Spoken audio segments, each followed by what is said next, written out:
देखिए, जिस तरह का ओछा और घटिया बयान कुरान शरीफ के बारे में वसीम रिजवी ने दिया है, उसकी घोर निंदा करते हैं।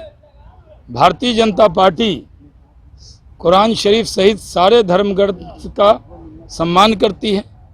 किसी भी धर्म ग्रंथ के बारे में कोई भी टिप्पणी करे वो स्वीकार नहीं है। हमारे केंद्रीय नेतृत्व ने एक नहीं अनेक बार इस बात को कहा है कि किसी की भी धार्मिक भावना को ठेस पहुंचाने का किसी को हक नहीं है।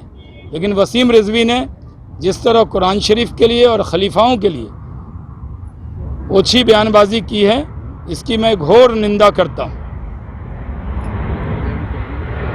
रिजवी को मुल्क के माहौल को खराब करने की इजाज़त नहीं दी जा सकती।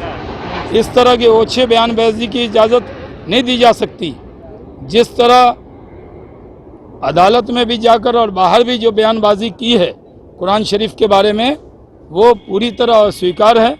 हमारे नेता तो नरेंद्र मोदी जी ने कहा था कि भारत के जो मुस्लिम नौजवान हैं, एक हाथ में कुरान और एक हाथ में कंप्यूटर लेकर आगे बढ़ें।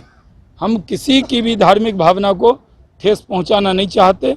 हम सबका सम्मान करते हैं और वसीम रिजवी का भारतीय जनता पार्टी से कोई संबंध नहीं है। वो समाजवादी पार्टी के नेता आज़म खान के वक्त में वो वक्फ बोर्ड के शिया वक्फ बोर्ड का चेयरमैन बना था। भारतीय जनता पार्टी का उसका दूर दूर का कोई संबंध नहीं है। श्रीलंका किस तरह से आप देखते हैं? ये जानकारी है, मैं पूरा पता करूंगा। अभी आपने जो जानकारी दी है इसके बारे में हम पता करके बताएंगे। टीएमसी बयानबाजी कर रही है ममता बनर्जी, क्योंकि चुनाव आयोग ने बता दिया कि ये जो उनका ड्रामा था वो एक्सपोज हो गया। वो जो ड्रामा एक्सपोज हुआ है उसके वजह से वो ध्यान बांटने के लिए प्रधानमंत्री जी के ऊपर ओछी टिप्पणी कर रहे हैं टीएमसी के नेता और ममता दी। उनको ये समझ जाना चाहिए कि बंगाल की जनता ने मन बना लिया है कि टीएमसी की सरकार को भगाकर वो रहेगी और वहाँ भारतीय जनता पार्टी की सरकार बनेगी। मैं कल फिर से प्रचार अभियान के लिए बंगाल जा रहा हूँ और हमारे सारे बड़े नेता बंगाल के चुनाव में पूरी ताकत से टीएमसी की सरकार को सत्ता से बेदखल करने के लिए काम कर रहे हैं। मुल्क के माहौल को खराब करने की इजाज़त नहीं दी जा सकती। इस तरह के ओछे बयानबाजी की इजाज़त नहीं दी जा सकती।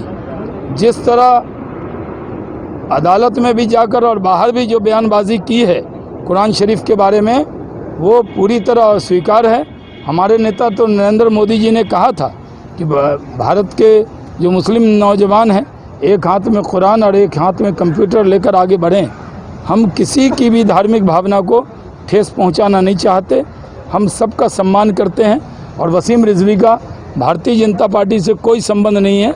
वो समाजवादी पार्टी के नेता आज़म खान के वक्त में वो वक्फ बोर्ड के शिया वक्फ बोर्ड का चेयरमैन बना था। भारतीय जनता पार्टी का उसका दूर दूर का कोई संबंध नहीं। श्रीलंका में तकरीबन 1000 मदरसों को बंद कर दिया गया है और बुर्का पर बैन लगा दिया गया है। इसको किस तरह से आप देखते हैं? ये जानकारी है, मैं फैशनेबल दिखना हर किसी का हक है। अगर आप भी ऐसा ही सोचती हैं, तो चले आइए द रॉयल फैशन, जहां आपको मिलता है खूबसूरत लेडीज गारमेंट्स का beautiful collection. The royal fashion, a beautiful collection of ladies garments and boutique, UB tower, ground floor, Saraiyaganj, Muzaffarpur, या कॉल करें 8210196723। द रॉयल फैशन, क्योंकि फैशनेबल दिखना हर किसी का हक है।